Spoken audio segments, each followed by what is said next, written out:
Et voilà, le dernier invité est avec nous sur ce plateau. Nous sommes en train de... Oui, le nom est là. C'est la première fois que moi je vous reçois. Vous appelez justement Monsieur Pambi Jeff, c'est-à-dire Joseph. Tout à fait. Bonjour. Bonjour.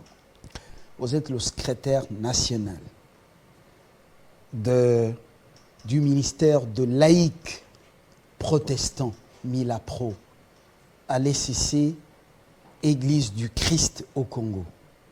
C'est ça. Vous assumez l'intérim du président, du responsable de Milapro qui avait des soucis judiciaires.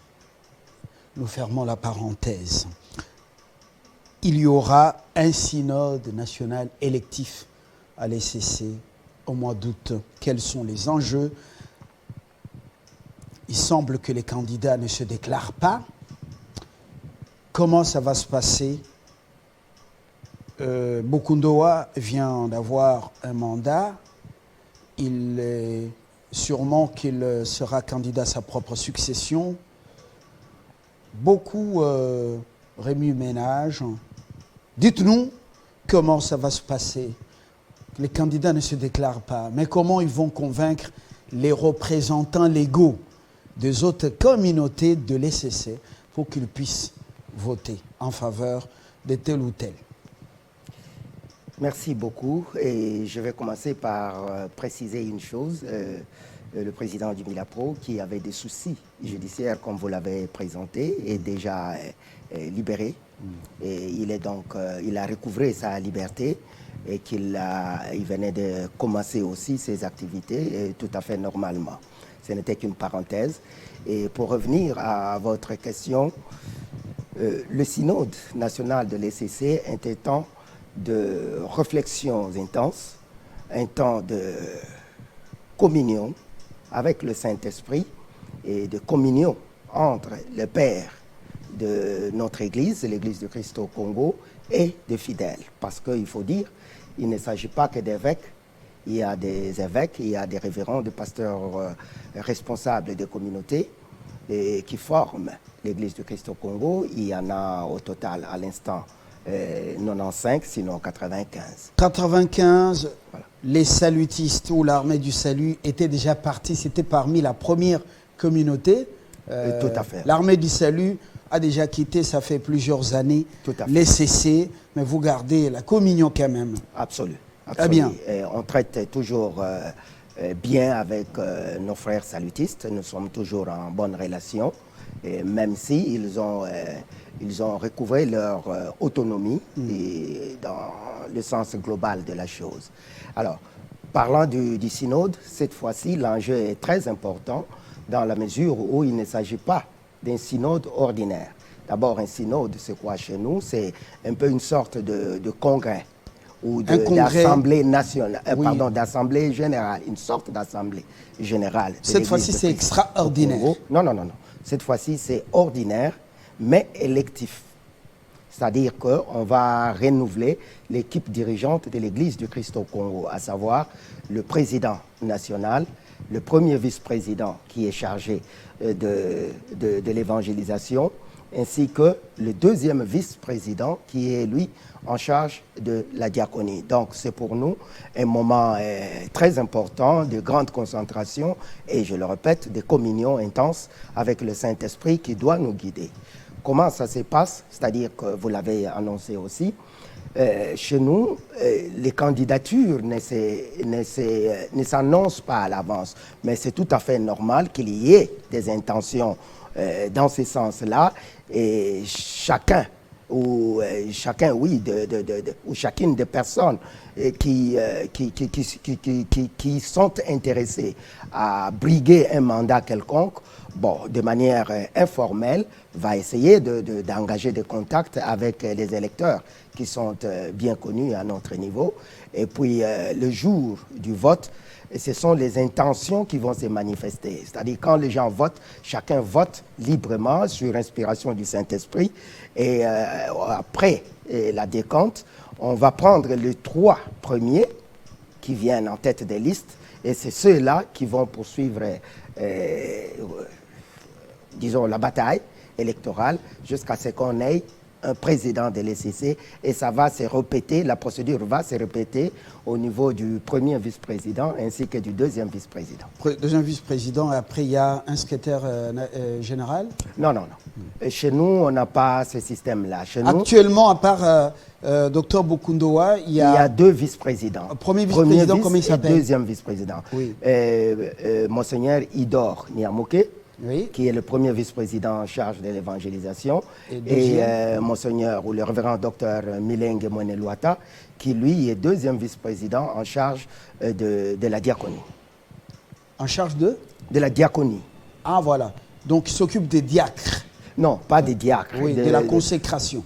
Non, il s'occupe plus de l'aspect, je dirais, logistique, le fonctionnement de l'Église, tout ce qui va avec. Vous allez vous demander pourquoi je m'intéresse au synode national de l'ECC, et surtout celui du mois d'août, qui sera électif. Je suis un enfant né dans l'Église protestante, fils d'un pasteur, un pasteur qui est encore vivant à la 8e. Et voilà, ça m'intéresse au plus haut point. Je connais CPC, SEMSA, et puis beaucoup de sigles ont donc changé. Il n'y a pas de souci pour ça. Vous avez publié justement à l'ECC un dépliant intitulé « Une sainte, apostolique et universelle », ça doit être l'Église, l'ECC, oui, déclaration à l'intention de tous les leaders de l'ECC à l'approche du synode national électif 2023, alerte face à la dérive actuelle de l'ECC avant de parler des potentielles personnes ou personnalités en lice. Quels sont les principaux points qui dénotent la dérive à l'ECC? Bon, je crois que c'est un document qui circule, qui n'est pas, parce que vous avez dit, vous avez publié. Non, il n'est pas authentique. Oui, ce n'est pas un document officiel de l'Église du Christ au Congo, oui, à ce que je sache. Je crois que j'ai reçu le même document par quelqu'un, un dépliant, n'est-ce pas? Oui. Je l'ai reçu par quelqu'un d'autre sur le net. Bon. Et vous savez, lorsqu'on arrive en un temps comme celui-ci, c'est une bataille qui s'annonce. Oui. Et qui s'annonce sur le contrôle de l'ECC est aussi déterminant. Nous sommes à l'approche des élections au pays. Il y a aussi ce problème latent que vous avez été plus, vous vous faites plus faire emballer par vos collègues Yakato. C'est ce que certains vous reprochent. Oui, j'en viens à votre réponse. Oui, je vais rectifier aussi une autre chose. Nous ne nous sommes jamais emballés d'aucune manière. Et si vous parlez de nos relations avec l'Église catholique, je devrais peut-être en dire un mot. C'est une résolution, n'est-ce pas, qui a été prise en 2018 déjà, où un accord de partenariat, je crois en avoir déjà parlé plusieurs fois, un accord de partenariat avait été conclu entre l'Église catholique à travers la CENCO et l'Église protestante à travers l'Église du Christ au Congo, l'ECC. Et cet accord consistait en des actions de collaboration entre les deux grandes églises de ces pays, on ne peut pas le renier, pour soutenir, en l'occurrence, l'état des droits dans notre pays, mais aussi le développement de la RDC. Il faut reconnaître que les deux églises en elles seules regorgent plus ou moins 60% des infrastructures de base de ces pays sur le plan éducationnel, sur le plan de la santé et autres. Donc, c'est-à-dire qu'il est très important que ces deux églises travaillent la main dans l'intérêt de la nation. Donc vous n'êtes pas en conflit, l'ECC et les Yakato, vous êtes soudés, en parfaite collaboration. Vous l'avez souligné. Tout à fait. La dérive, certains, dans le cadre de la dérive, parlent de la perte d'identité et de la puissance de la présence protestante. Qu'est-ce que vous répondez? Non, je pense que le protestant reste égal à lui-même dans la mesure où nous restons liés à la parole de Dieu et nous respectons la consigne qui a été donnée par Christ, le premier pasteur, et qui nous dit de suivre son exemple, c'est-à-dire d'être en bonne intelligence avec le prochain, aimer notre prochain. Et si vous aimez votre prochain, ça veut dire quoi? Vous ferez en sorte que vous ne lui fassiez pas de mal. Et ne pas faire du mal à son prochain, c'est la base de tout, et même dans la vie mondaine, s'il faut le dire ainsi, ce serait même la base du développement de notre pays. Parce que si vous aimez votre pays, si vous aimez votre prochain, et que, en l'occurrence, vous êtes dans des responsabilités à tous les niveaux de l'État, vous ne ferez pas de détournement, vous ne volerez pas l'argent de l'État, parce que vous savez que cela ne vous appartient pas. Et si vous le faites, vous allez à l'encontre de la volonté du Christ, ou du moins de l'ordonnance que Christ nous a laissée. Et donc, le protestant reste dans ce cadre-là, et ça peut paraître embarrassant pour certaines personnes qui ne veulent pas marcher selon la ligne du Christ, dictée par Christ, et qui vont considérer que parfois on pourrait en avoir fait un peu trop, ou parfois on vous accuse de ne pas en faire assez. Les CC, sous feu maréchal Mobutu, fut dirigé pendant une longue période par le feu Bokele Ali. Absolument. Dont le nom est donc porté par une école, l'une des écoles renommées du pays, l'école protestante, ici à la Gambie. Les CC a été aussi dirigé ou été dirigé après Bokele Ali par Monseigneur Marini Bodo, l'ancien président du Sénat sous un plus 4. L'ECC aujourd'hui est dirigé par Dr Bokundowa. Est-ce que vous êtes fier d'être l'église protestante au Congo, l'église du Christ au Congo, avec les conflits récurrents entretenus au niveau des communautés membres de l'ECC? On parle de la corruption, bradage du patrimoine de l'Église, vente illégale et contrat illicite sur les concessions de l'ECC. Vous voyez à côté même de l'église du Centenaire, vous voyez déjà un bâtiment des supermarchés qui juxtapose les cimetières de grandes personnalités. Vous voyez ce qui se passe. Vous voyez l'école Chaoumba. Vous voyez les affaires et les hôtels de l'autre côté. Est-ce que vraiment ça c'est le modèle de Christ, le modèle de Bokele Ali et de Marini Bodo? Merci beaucoup. Vous avez commencé votre question en voulant savoir si j'étais fier. Oui, je suis fier d'être protestant d'abord et d'être un des responsables de l'Église du Christ au Congo, un responsable laïque. Donc, c'est-à-dire que j'engage ma personne et mon honneur dans tout ce que je dis. Oui, vous avez parlé de ces grands hommes qui ont dirigé l'Église du Christ au Congo, chacun en son temps, et avec des réalités qui étaient siennes à ce moment-là. Et Papa Bokele Ali a été à la genèse qui, au passage, je vais vous le dire, je suis fils de pasteur aussi comme vous, et mon père était ami personnel de Papa Bokele Ali. Ils ont travaillé pour l'édification de cette ECC d'aujourd'hui, que nous vivons aujourd'hui, et donc pour moi, c'est un peu une question de cœur. Je ne suis pas tombé comme du chevet dans la soupe. Je suis fils de l'Église et de l'ECC, et c'est mon devoir de veiller à mon niveau à ce que ces grands ouvrages de Dieu puissent persister. Papa Marini Bodo a lui aussi dirigé l'ECC selon la vision qui était la sienne.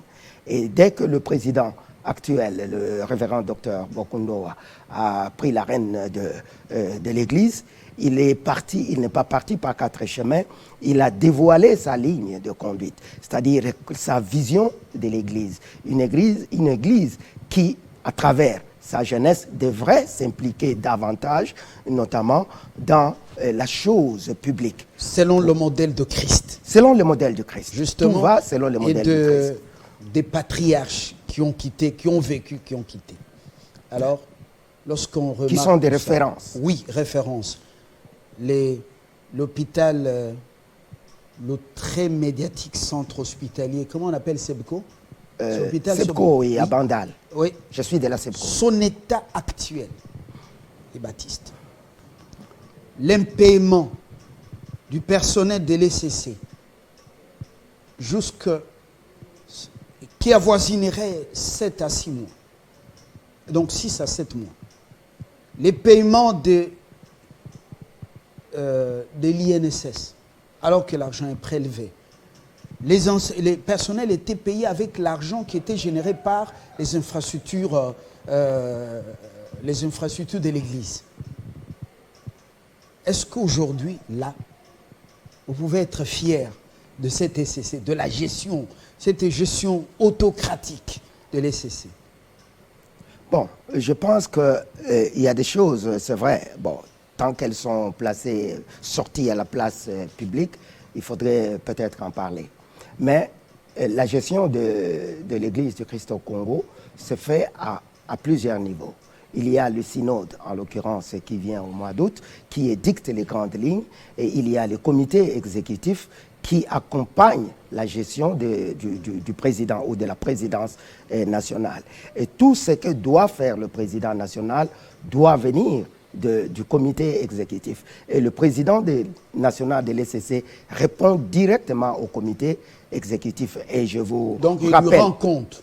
Absolument. Je vous rappelle que nous avons tenu le dernier comité exécutif en février dernier. Vers Qui en fait partie? Tous les évêques de 11 provinces ecclésiastiques, c'est-à-dire l'ancienne configuration de la République démocratique. Donc les présidents provinciaux de synodes l'ECC. provinciaux, tout à fait. Ce sont eux qui sont membres du comité exécutif de l'ECC. Ainsi que le président leur rend compte. Oui, ainsi que le chef de corps et de département de la présidence de l'ECC. Et ainsi donc, le président de l'ECC, pas seulement le président de l'ECC, mais tous les chefs de corps, tous les départements de l'Église du Christ au Congo, lorsqu'il y a comité exécutif, tous viennent rendre compte de leurs activités, y compris le Milapro, bien sûr. Nous avons, nous aussi, rendu compte et nous recevons là des recommandations de nos pairs dans l'ensemble, je dois le dire, sur d'abord des commentaires sur les rapports, et il s'ensuit un débat houleux, et très houleux, sur chaque rapport de chaque département. Avec des vérités. Avec toutes les vérités. Et je dois vous dire ici aussi que les questions que vous soulevez ici ont été soulevées aussi lors du dernier comité exécutif, et le président de l'ECC a, lui, donné des réponses voulues à ces questions. Il a évoqué notamment le mécanisme qui l'a conduit à prendre la décision de pouvoir affecter les espaces de l'Église du Christ au Congo à certaines personnalités, à certaines personnes, moyennant certains partenaires, oui, moyennant des accords d'entente. Est-ce que l'État congolais se retrouve dans ces accords? Est-ce que l'ECC se retrouve comme institution ecclésiastique, comme grande méga plateforme, ou ce sont les individus qui se retrouvent dans ces contrats? Bon, je ne peux pas ici dire que... Est-ce qu'il y a la transparence à l'ECC dans la gestion? Absolument. Selon le modèle de Christ. Oui, absolument, absolument, parce qu'il est un devoir. Le président de l'ECC n'a pas mandat, n'a pas l'autorisation, le pouvoir de pouvoir engager sans l'aval de la hiérarchie qui est donc le comité exécutif et le synode. Donc, tous les présidents provinciaux de l'ECC venus de 11 provinces ecclésiastiques sont impliqués dans ce que le président national fait? Non, ils ne sont pas impliqués dans la gestion du jour le jour. Parce que la gestion du jour le jour, c'est un peu comme le gouvernement de la République.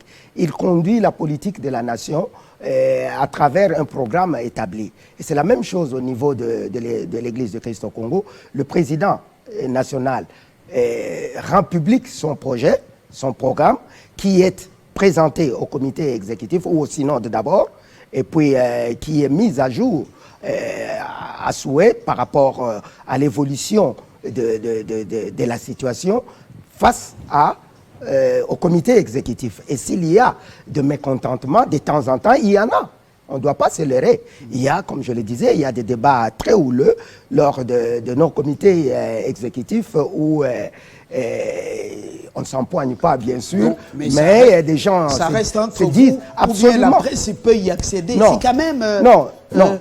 Souvent, il vous arrive, les religieux, de donner des leçons politiques, non. de gouvernance. Est-ce que la presse y accède pour pouvoir en parler? Parce que c'est quand même important. C'est une gestion publique. Absolument, absolument. Oui. La presse y a toujours droit. D'ailleurs, avant même à l'ouverture, la presse est là. Et dans le courant des assises, la presse y prend part. Et à la fin des assises, il y a une communication. Mais vous savez qu'il y a des discussions à un certain niveau qui ne doivent pas se tenir parce qu'il y a des vérités à se dire et consorts. Et le modèle de l'ECC, d'abord, c'est un modèle unique au monde, où vous voyez des communautés, des différentes obédiences, mais c'est pour ça que nous avons comme devise l'unité dans la diversité. Ça se trouve nulle part au monde où il y a des baptistes comme nous, il y a des évangélistes, il y a des méthodistes, il y a tout le monde, mais qui décide de se mettre ensemble. Sachez que ça ne sera pas facile de pouvoir... Voilà. Et des pentecôtistes, et tout ça. Et des presbytères. Des presbytères et tout. Donc, c'est-à-dire qu'il y a un mélange de différentes tendances, mais qui se sont décidés de se mettre ensemble sous la coupe d'une présidence. Donc, vous comprenez que de temps en temps, il ne manquera pas de problème, mais que c'est pour ça que nous avons cette hiérarchie en palier qui, puisque le synode se tient longtemps après, donc 6 ans après en l'occurrence, et comme ce synode... Le mandat d'un président national, c'est 6 ans. Oui. Voilà. Et comme le synode va se tenir électif à la 6e année, il y a à l'intervalle, mais on peut bien sûr convoquer un synode extraordinaire si c'est nécessaire. Mais à l'intervalle, il y a des comités exécutifs qui pallient à ce qui serait comme besoin d'accompagnement, de suivi de l'action du président de l'ECC. La dernière question, oui. Parce que nous allons nous quitter justement. Qui va élire? Qui a le droit d'élire un président national au niveau du synode électif? C'est tous les représentants qui viennent. Nous avons 95 communautés et chaque communauté a droit à 4 voix. C'est-à-dire il y a le président communautaire, il y a le représentant des jeunes protestants, il y a le représentant de mamans, et puis il y a un représentant des laïcs, c'est-à-dire du Milapro, qui vient, donc, calculez, faites les calculs. 4 multiplié par 95. Bon, et mais il faut avoir quelle salle, par exemple? Ben, on a la cathédrale. Ou la cathédrale du centenaire. Tout à fait. Et puis, ce n'est pas tout. Oui. Parce qu'il y a maintenant les présidents des synodes provinciaux, oui, avec leurs équipes aussi. Oui. Il y a là aussi le représentant des femmes, des jeunes et de papas et du Milapro. Donc pendant combien de jours les synodes? Plus ou moins une semaine. Une semaine? Qui va vous nourrir pendant une semaine? Il y a... vraiment tout le Congo comme ça? Nous avons un modérateur. Oui. C'est-à-dire pendant ces assises, que ce soit au niveau du comité exécutif que du synode, oui, il y a un modérateur élu. Lui aussi va être élu. Parce oui, qu'on doit aussi renouveler au niveau de la modération. Oui. C'est-à-dire que c'est lui qui conduit toutes ces assises. Il y a un modérateur adjoint, oui, et puis il y a le modérateur, c'est le modérateur Ounda. Joue le rôle de président parce que le président sortant, c'est lui qui est le président. Il est candidat à sa propre succession. Non, il ne peut plus... Non, ce n'est pas par rapport à ça. Oui. Le président de l'ECC ne dirige pas ces assises. que ce soit le synode ou le comité exécutif. C'est le modérateur qui a ces attributions-là de conduire, de diriger, de présider ces deux assises d'importance pour l'ECC et qui est accompagné d'une modératrice actuellement, la révérende Paille, et d'un rapporteur. Alors, nous restons les médias, peut-être certaines questions qui fâchent, avec un tel bilan taxé de catastrophique. Est-ce que le président sortant, le représentant légal de l'ECC, ne peut pas jeter l'éponge pour peut-être observer les autres, faire les choses autrement? L'autre volet de la question, justement, pendant ce synode, vous allez avoir le courage de lui dire les choses en face quand même, parce que beaucoup murmurent, hein, voilà.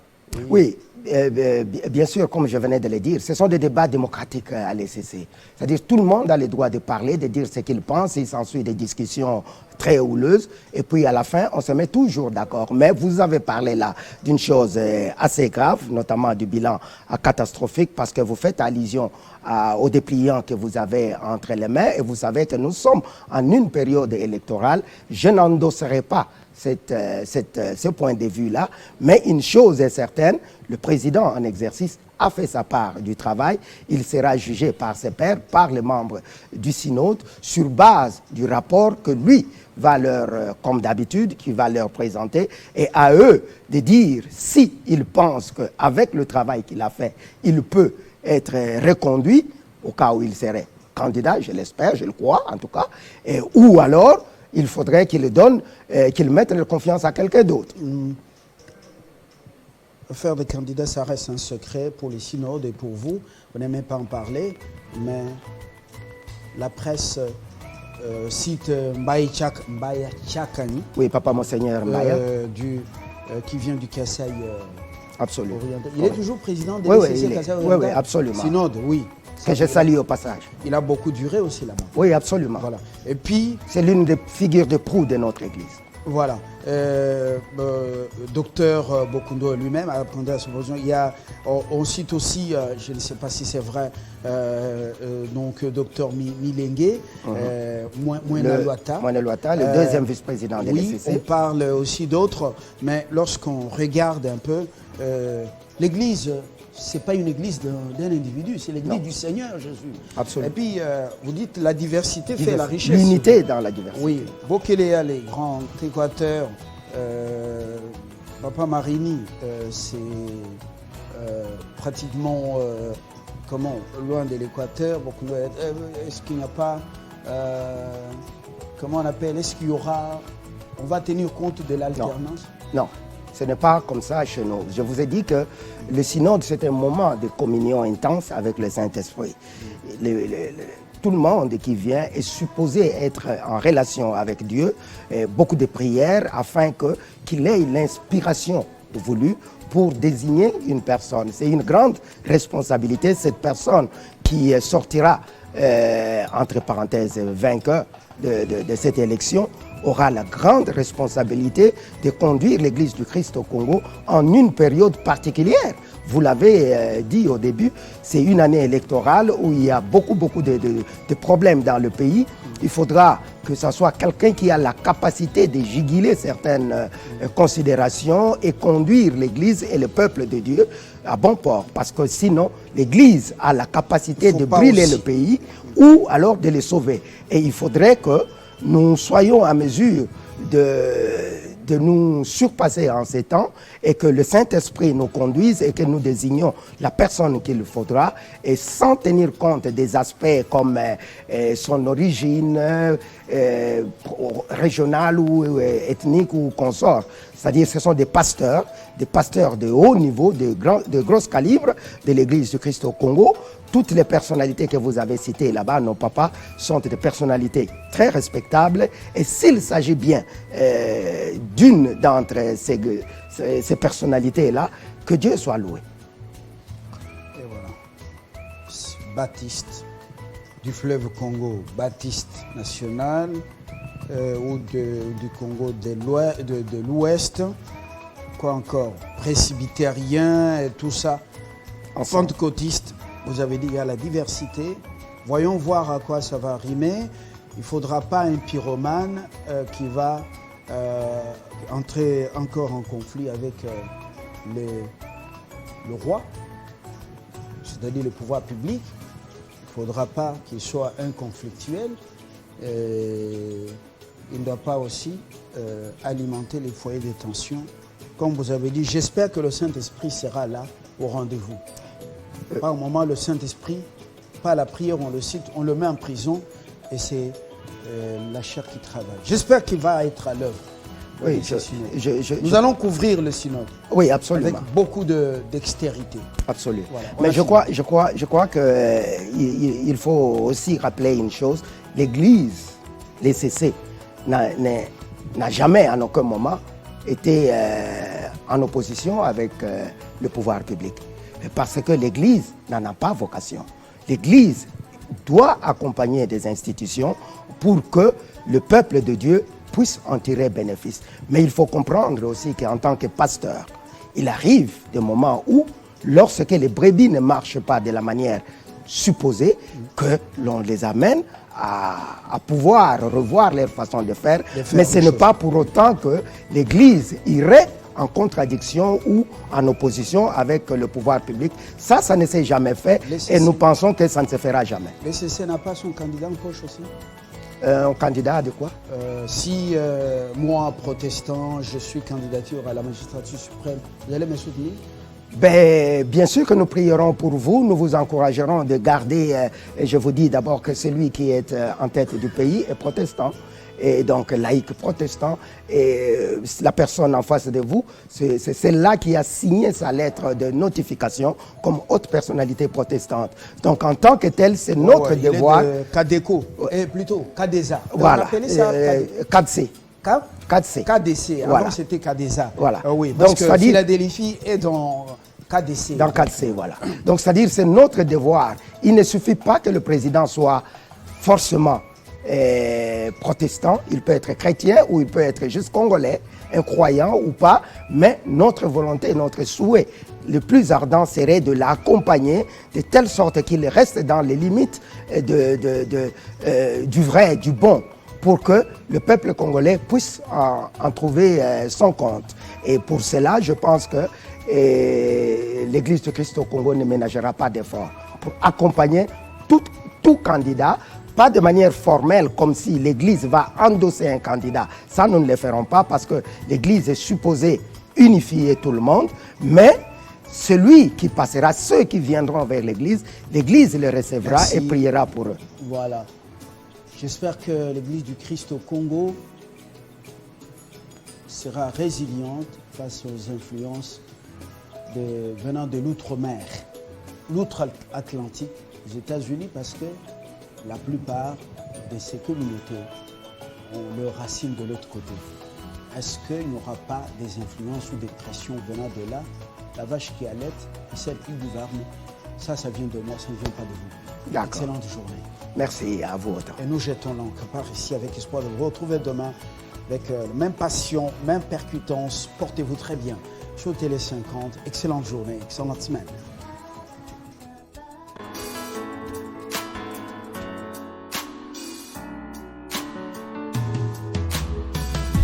Aujourd'hui c'est ton jour, happy birthday.